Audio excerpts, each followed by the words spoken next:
She smiled, almost as if it were scripted, light, almost laughable. That moment in the confessional when Robyn said, "The other wives just do things without talking to the group." It passed off as a joke, didn't it? Laugh track timing. But behind that smirk was something sharper. A quiet jab. A warning. A spotlight turned sideways. What she framed as a throwaway line said far more than she intended to hide, because longtime viewers already knew the truth, and the timing was too perfect to ignore. Every time something begins to go right for one of the wives, every time there's a spark of excitement, a plan that feels solid, something they're proud of, he agrees. In the moment, Kody nods. He listens. If you're not watching closely, it feels like he's sincere. He says things like, "That's a great idea," or "I'm proud of you." And for a moment, they believe it. We believe it. But then he disappears. Not physically, no. He goes away mentally, internally. He withdraws. The next time he speaks, it's as if someone else has completely rewritten his thoughts. That person, more often than not, is sitting beside him in every decision that somehow backtracks itself into silence. Robyn. Why does every strong, exciting idea from one of the wives crash and burn the moment Kody walks back through Robyn's front door? Let's look at the pattern. Meri's bed and breakfast. Remember how supportive he was when they visited the place together in Utah? He smiled. He seemed genuinely moved by the historic ties. Meri was glowing. She felt seen again. She was finally doing something outside the suffocating routine of being quietly invisible. But then, not long after returning home, Kody told her it didn't really make sense, that it wasn't a good idea after all. His support melted. Her joy dialed back to numb. Christine's dream to move back to Utah, the one place where she felt most herself, where her roots mattered. Kody, again in private, said he understood, that he respected her decision, that she deserved to be happy. There was compassion in his eyes. But then came the group meeting. His entire energy flipped. Suddenly he said she was being impulsive, irresponsible.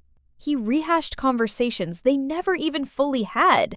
That wasn't doubt, it was transformation. And the source of that transformation? It wasn't logic, it wasn't faith, it was control. From someone else's voice. And who could forget Cottonwood? Probably the closest thing this family had to a glimmer of unity. All the wives seemed on board. Even Kody lit up talking about it. Mere steps away from buying the land. Janelle was ready. Meri was open. Christine was finally hopeful. But once Robyn offered her signature pause, her quiet, uncommitted expression, Cottonwood died that day. In its place, Coyote Pass. A location with more tension than acreage. Kody changed his entire support in one conversation, and the momentum died. Again. It happens over and over, and every time, we're supposed to believe it's coincidence. We're supposed to swallow the story of, well, things just changed, or it made more sense this way. But the audience isn't blind. Neither are the wives anymore. They've lived long enough in this loop to recognize the pattern. Christine called it long ago. She said he gets excited, seems on board, disappears, and returns with his compass spinning towards someone else's needs. You can't watch someone do that for years and not wonder how genuine the original support ever was, or who really made the final decision when the rug was pulled yet again. This isn't about confusion. It's not that Kody doesn't know what he wants. He knows. But what he wants changes depending on who's influencing him in the moment. And other than loyalty to Robyn, there is no consistency, no direction, no leadership, only shifts, constant shifts, a shape too broken to hold anything in place. The question is, why does Robyn want that power?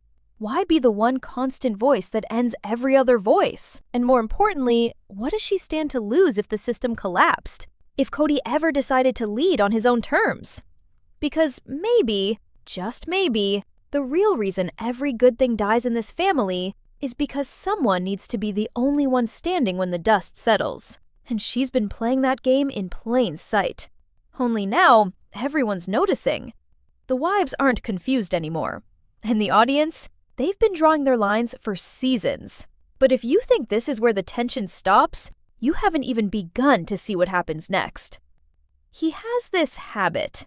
It's consistent, eerie, and damaging all at once. Someone comes to him with an idea. A big one. An exciting one. And right there in that moment, it feels real. There's warmth in his voice. He gives them a green light. Nods, smiles, tells them it sounds like a great plan. The wife believes she's finally being heard, that her years of waiting are reaching a turning point. Maybe things are shifting. Maybe this time something will grow. But then he pulls away. Sometimes in a day, sometimes in a week. The version of him that returns is colder, structured, rehearsed, and completely changed. And the change? It always seems to align with one person's opinions. Over and over again. This wasn't a one-time thing. This became the rhythm of many seasons. Janelle, who prides herself on thinking practically, experienced the shift firsthand with the land fiasco. She and Kody agreed. Cottonwood made sense. They scouted it, they ran numbers. She could already picture how to lay it out, where her kids could grow things, maybe even start something of her own. But when Kody came back, he wasn't holding plans. He was holding objections. Random ones. Ones that didn't make sense for someone who was entirely on board just a few days earlier. The only thing that changed? Robyn. Christine saw it too, but hers ran deeper. It wasn't land or structures. It was her family, her future. Disconnected from everyone, she thought moving closer to relatives in Utah might offer a lifeline, a way out of the storm. So she shared her dream with Kody. It was personal, vulnerable. He nodded, supported her right to choose what made her happy. He even sounded sincere. But in front of the group, before Robyn, suddenly she was selfish, irrational, disrespecting the family unit. The person refusing unity was now being accused of dismantling it. And Kody's tone? It switched like a light.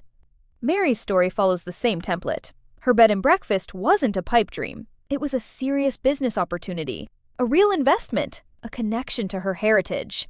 Kody stood in that old home, nodding, inspired.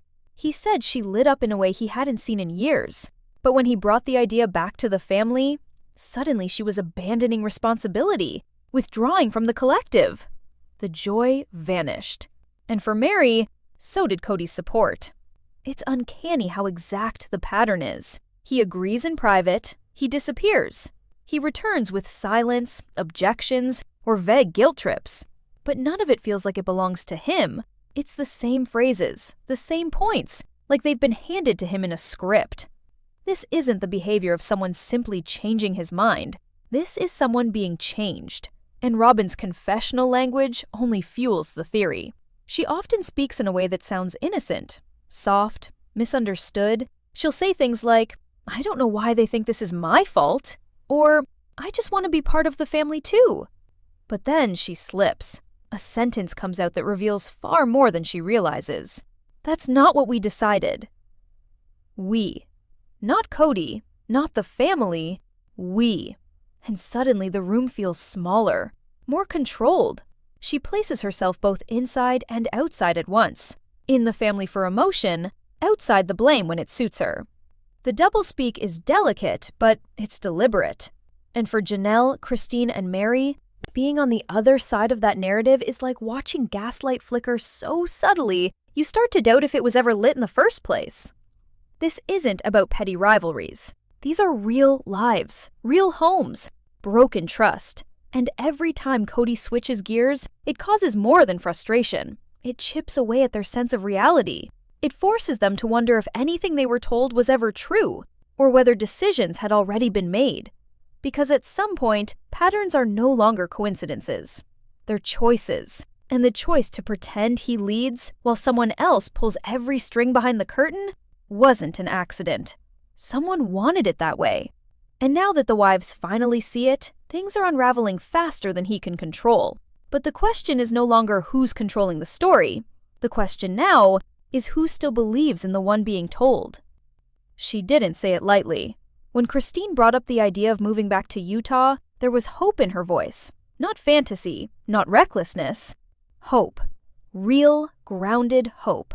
It took everything in her to even speak those words out loud.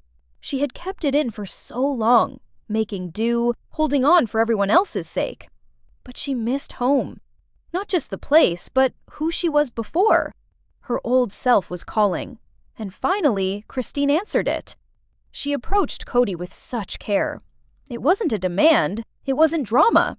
She explained how much the place meant to her, how their family had roots there, how she would finally feel like she belonged somewhere again, not as someone's assigned partner, not as a forgotten figure in a collapsing system, but as a woman, a mother, a full human who deserved a new chapter. And at first, he said all the right things. He smiled. He told her he understood. He praised her for thinking of the family's needs. He sounded like the man she once fought to believe in. For Christine, that moment felt like a culmination. After years of being passed over, ignored, ranked second or third depending on the mood, here he was, saying yes. For the first time in so long, the door didn't feel slammed. It creaked open just enough. But when the conversation moved to the group, the tone shifted. In front of the other wives, especially Robyn, Kody acted like the request was shocking. He painted it like a betrayal. He questioned her motives. He danced around invisible obligations like somehow Christine was tearing apart roots that he never even helped plant. And she could feel it. The warmth was gone. The words were different. The man who had privately nodded with encouragement was now a judge handing down disappointment. What made it worse? He made her feel like she was the one shifting gears. She sat at that table like someone watching their lifeline shrivel in real time. First came shock, then anger, then the heaviness in her chest, the one she had grown used to but never fully learned to survive. The look on her face wasn't confusion. It was realization. A private understanding said out loud, "He's never going to choose me when it counts." That kind of betrayal doesn't happen loudly. It creeps in between breaths, between promises. It lives in the quiet moments after someone says, "I support you," and then leaves you standing alone when it matters the most. Christine knew what she was watching. Not just the death of a plan, but the public collapse of a man she had once defended for far too long. For years, maybe decades, she had told herself the family was worth it, that staying meant stability for the kids, that her effort mattered. But the move to Utah wasn't a whim. It was clarity. Christine was starting to understand what it felt like to live on her own terms. She shared that vision, and instead of joining her, he offered silence wrapped in regret. And the worst part? He knew she wouldn't raise her voice. Christine had always been the one to pull back, to hold her pain quietly and try again. But this time something snapped. This wasn't just a broken promise. It was the end of the illusion. Christine's hands stayed folded on the table. Her face didn't scream. Her body didn't storm out. But everything inside her was already packing. She wasn't going to wait, hoping he would come around. She had done that for too long and watched too many moments dry up while doing it. So was this the moment everything broke? Not with a fight or a scandal, but with silent understanding and a quiet goodbye that hadn't been said. Yet. She had waited so long for something of her own, a piece of identity that didn't revolve around standing in the background of someone else's story. When Meri took Kody to see the bed and breakfast her parents once owned, you could see the excitement bubbling under her words. It wasn't flashy or over the top. It was personal. It mattered. And standing in the halls of that old home, memories swirling around her, it looked, if only for a moment, like Kody saw her again. He smiled. He told her this was something she could be proud of. He admired the history, praised her initiative. You could see Meri almost breathe differently. Her shoulders dropped. Her walls softened. After everything they'd been through, the emotional distance, the separation, the dignity she'd held in silence, this, finally, felt like a step back into meaning, a private victory, something more than waiting her turn in a marriage that no longer saw her.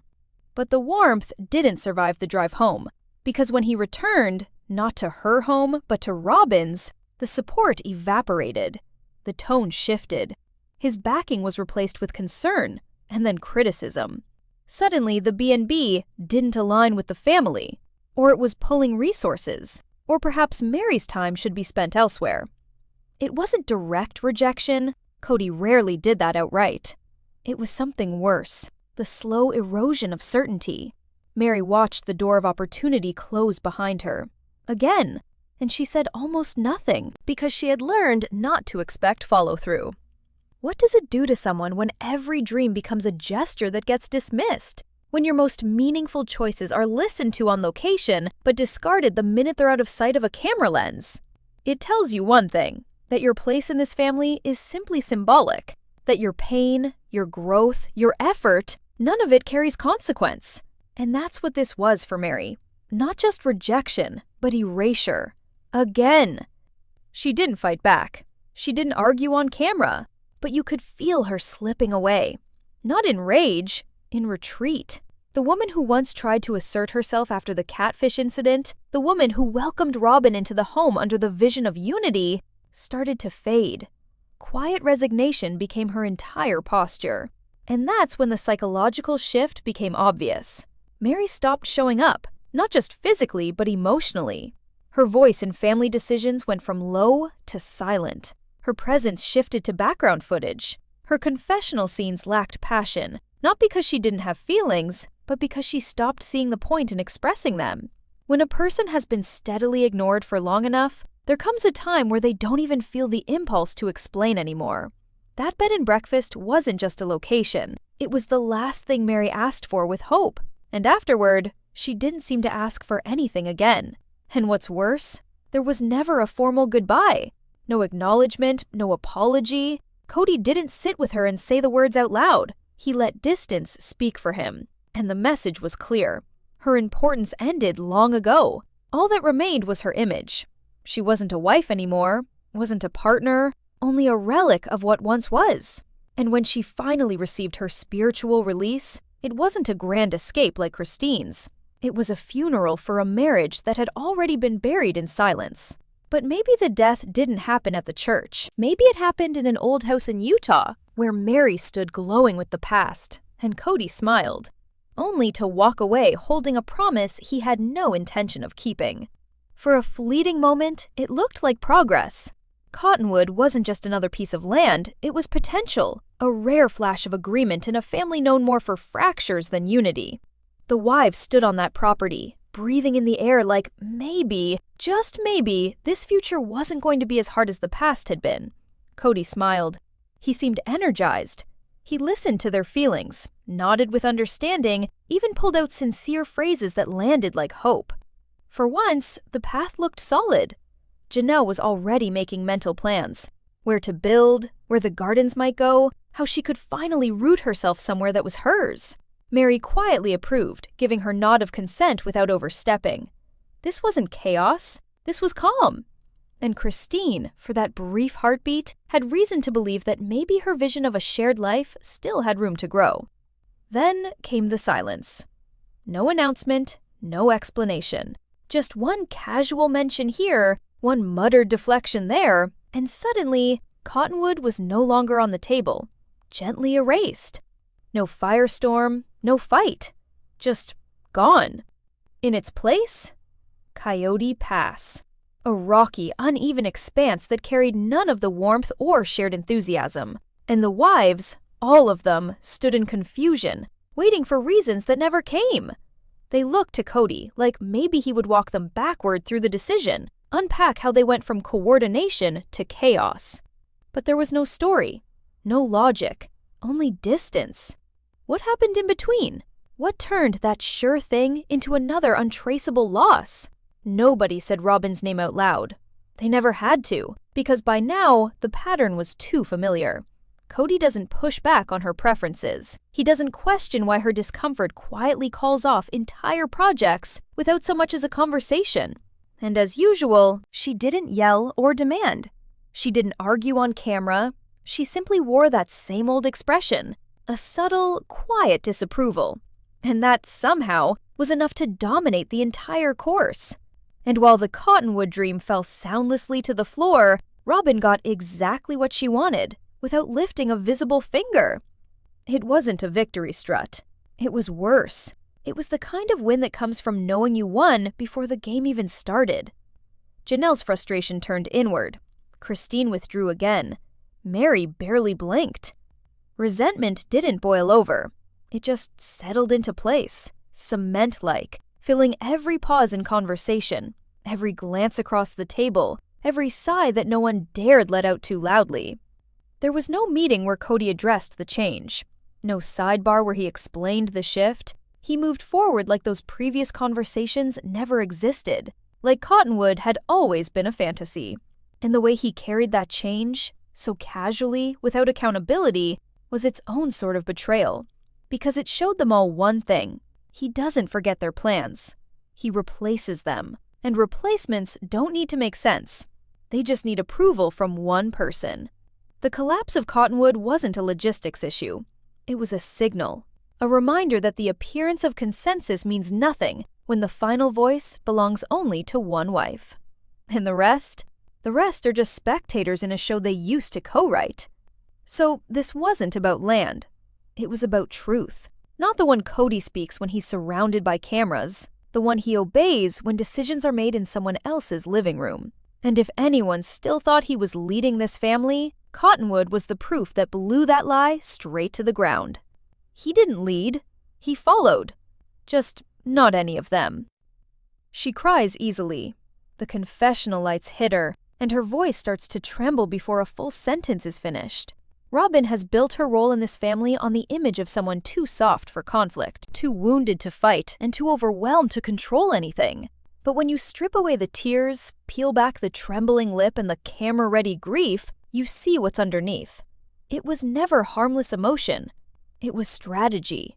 Robyn has positioned herself for years as the victim in this story. The outsider.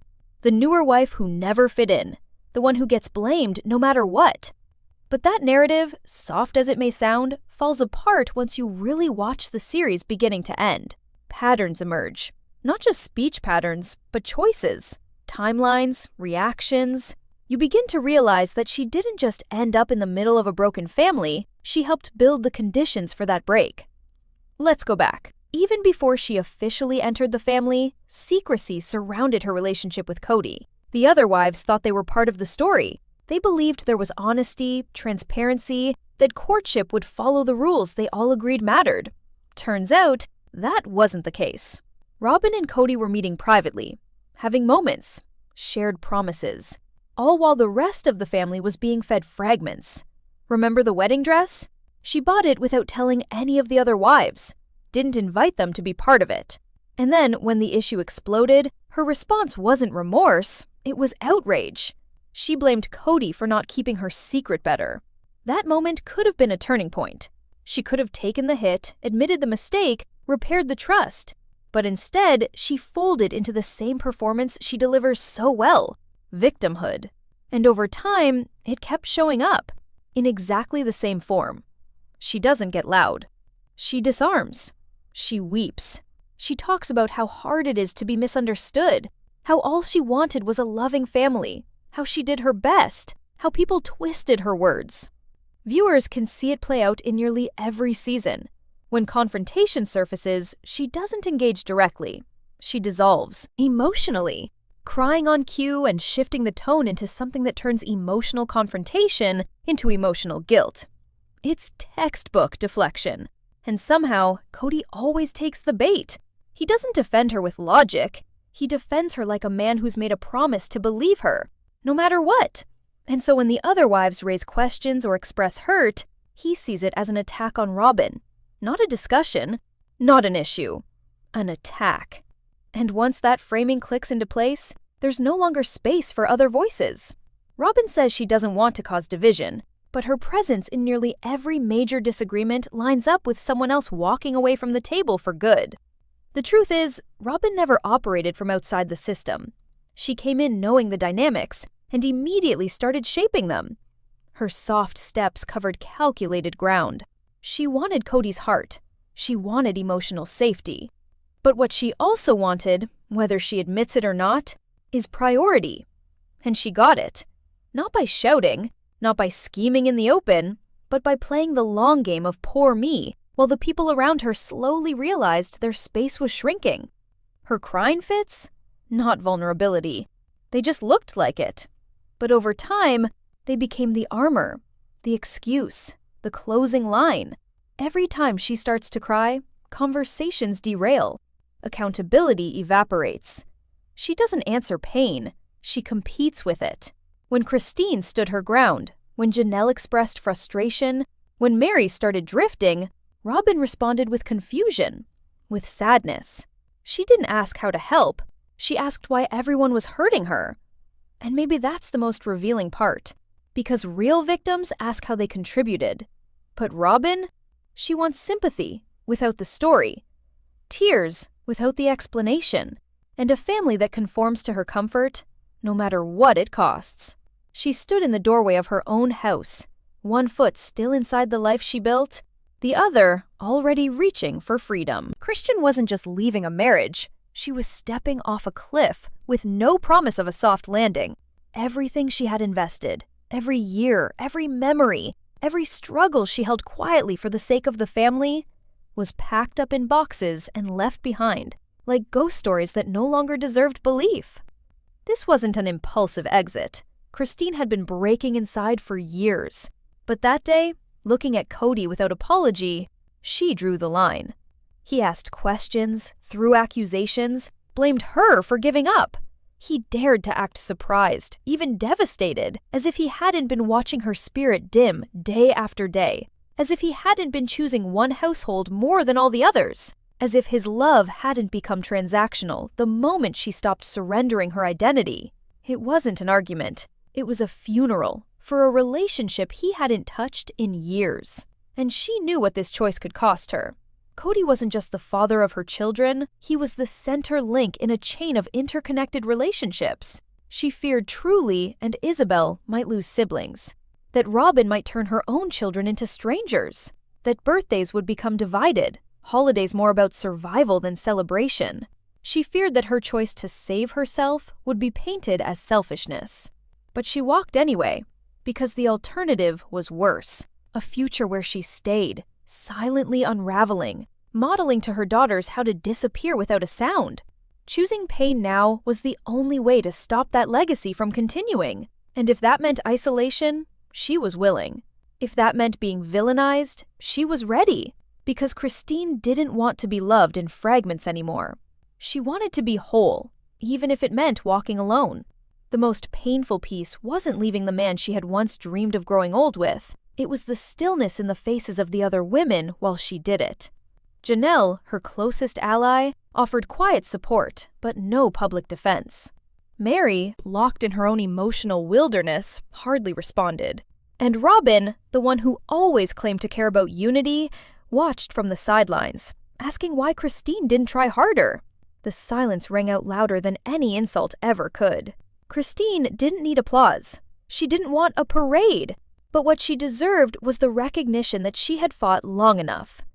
Instead, she left to the tune of the very same coldness she learned to exist beside all those years. She had to grieve in motion, while moving boxes, while packing plates and memories, while explaining to her children that this was better, that this wasn't surrender, it was survival. And as Kody stood there, insisting he could have made it work, the irony hit every viewer like a punch to the chest. He was suddenly fighting hardest for something only after it was gone. But Christine didn't wait for validation. She didn't wait for someone to invite her into her own peace. She built it from scratch. Because when your body holds trauma long enough, your choice stops being between staying or leaving. It becomes, do I let this destroy me quietly? Or do I walk into the storm and rebuild what's left of myself? And Christine chose the rebuild, even if she had to do it by herself. A flower farm sounds beautiful. Fresh starts often do. But as soon as Tata Farms was introduced, something in the air shifted.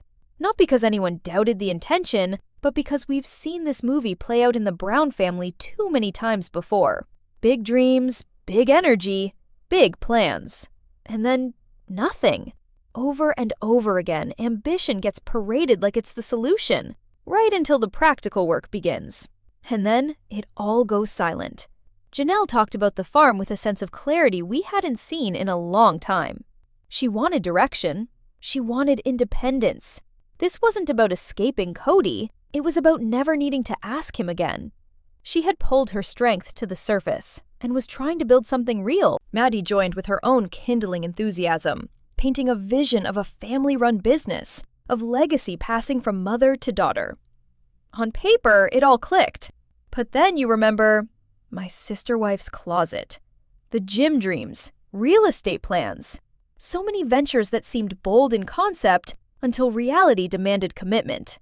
And that's what hits hardest with Tata Farms. Not doubt in the women, but doubt in the pattern, because this family functions in phases. Start something, get high on the beginning, but the first problem knock it off course. Quietly move on. Christine knows this feeling. She began so many projects under the illusion that effort would be enough, that staying busy and staying useful would lead to success, or at least attention. But the attention always drifted, and she learned, like the rest, that ideas without consistent dedication are just props in a story no one finishes writing. Janelle, too, has been stuck in cleanup, fixing financial messes, planning for houses that never got built, holding the books for a dream that kept changing shape. She's been here before, standing at the edge of an idea that felt good until it needed structure. And Maddie, young and hopeful, may not carry the same baggage, but even she's watched enough from the front row to know how fast plans fade in this family. So the question becomes, do they break the cycle this time, or do they become it? The land needs clearing. The business needs infrastructure. The weather doesn't wait for emotions to stabilize or for the dust to settle on old wounds. Farming isn't therapy. It isn't community bonding. It's labor. It's maintenance. It's risk. And it demands more than aspiration. Yet, maybe this time does feel different, because Kody isn't around to stall the process. Robyn isn't there to inject uncertainty the moment someone else dreams too big. For once, this isn't a family decision. It's a personal one. This is Janelle flipping the page for herself. And that shift in ownership could change everything. The emotional clutter is still there, but now it doesn't have a vote. The farm either becomes something, or it doesn't. And maybe that's the hope too. That this isn't another idea chasing validation or togetherness. Maybe this is the result of standing alone and doing it anyway. But if the past tells us anything, it's that the Browns love the build-up more than the building. Tata Farms is a chance to break that curse. But whether it blooms or fades into another unfinished project will say more about healing than any filmed confession ever could. The biggest deception in this entire story wasn't aimed at the cameras. It wasn't a performance for the audience or the world outside their circle. The most convincing lies were told inside those walls, to themselves. Over and over again, they told stories that helped them survive, rewriting heartbreak as sacrifice and silence as strength. Because if they admitted the truth too soon, everything would have collapsed before they were ready to walk away. They told themselves this was unity, that there was value in pushing through cold birthdays, awkward dinners, weeks of emotional starvation. They repeated the line that plural marriage only works if you work harder, and every single wife at some point fell into that rhythm. Even Christine, even Janelle, Meri especially. Each of them swallowed pieces of themselves to keep a larger picture intact, a picture already cracking at the edges. But confessionals started slipping. Words didn't line up. Season to season, words were recycled, but context changed. Robyn swore she wasn't in charge, but every major shift in the family seemed to match her comfort zone. Kody said he didn't play favorites, right before he rearranged his entire life for one household. Over time, the contradictions weren't subtle. They were glaring. Remember when Kody said he loved each wife equally? Now look back at how differently he treated them. The way he guarded Robyn's emotions like ceramic, but let Christine cry alone on camera. The way he told Meri he had no interest in repairing the relationship, then blamed her for letting go. He blamed Janelle's independence for their distance, but dismissed her entirely when she finally asked for connection. And yet, even as the family splintered, they clung to the idea that the dream wasn't broken, just misunderstood.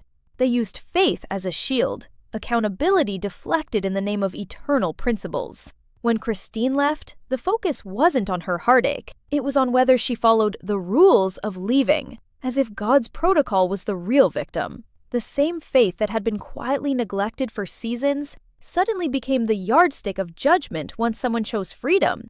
That's how the story worked. Every challenge became a test of loyalty. Any hurt was repackaged as a misunderstanding. Isolation became a season. Betrayal, a miscommunication. It wasn't gaslighting the audience, it was gaslighting themselves. And yet, the audience saw it, long before the family acknowledged it. The viewers noticed Christine shrinking. They caught the pause in Janelle's breath when Kody dismissed her input. They watched Meri's eyes gloss over whenever Robyn spoke about neutrality. It's not that people didn't believe the Browns. They watched them fail to believe themselves. But now, the smoke has cleared. The excuses no longer fit the timeline. The story couldn't bend far enough to convince anyone. Christine's departure was the first audible crack, the soft snap of a foundation loosening under the weight of years. Then came Janelle's growing voice, Meri's quiet exit. Each moment stripped away the myth, and with every step they took, it became harder for anyone to say, out loud, that this worked. There was no harmony in chaos, no sacred balance in one man choosing loyalty to one wife while the others watched themselves be erased in real time. The lies weren't evil. They were survival. And they worked. Until they didn't. Eventually, the cost of pretending became greater than the cost of walking away. And by the time the truth took hold, the family story had already been rewritten. This time, by reality. He sat there, tangled in his own words, fumbling towards something that almost sounded like growth. Something about apologies, rebuilding, making things right. After years of damage, distance, cold shoulder confessions, and tantrums wrapped in righteousness, Kody finally talked about trying to repair what he broke. He called it an apology tour, a late attempt at healing, a reach back toward the children who no longer call, the wives who built homes without looking back, and the trust long buried under his pride. But while his words filled the air, Robyn's silence said more. She didn't cheer him on. She didn't echo support. Her face, tight, unreadable, sat frozen in an expression that looked far more like concern than compassion. This wasn't the look of a wife welcoming reconciliation. It was the look of someone quietly panicking that her control is slipping, because peace threatens the imbalance she's quietly preserved. For years, she watched this family fall apart piece by piece, and each time someone broke down, she stepped in. Not to bridge the gaps, but to collect what was left, to grow stronger in the ruins. So for her, an apology tour doesn't mean healing. It means risk. It means Kody finally hearing the voices she spent so long helping him ignore. What happens if he listens to Christine now? To Janelle? What if he admits they weren't angry women or drama seekers, but truth tellers? What if those women, once brushed off as ungrateful, were the healthiest ones in the room all along? Then where does that leave Robyn? Because growth in this family always came with a caveat. Every time someone tried to express pain, Robyn turned the attention back onto her own. Every conflict became a moment to weep, to plead for unity, as long as it didn't involve any accountability on her part. Even now, when Kody stumbles toward responsibility, the room bends under her discomfort, not his. And yet, Kody still shields her.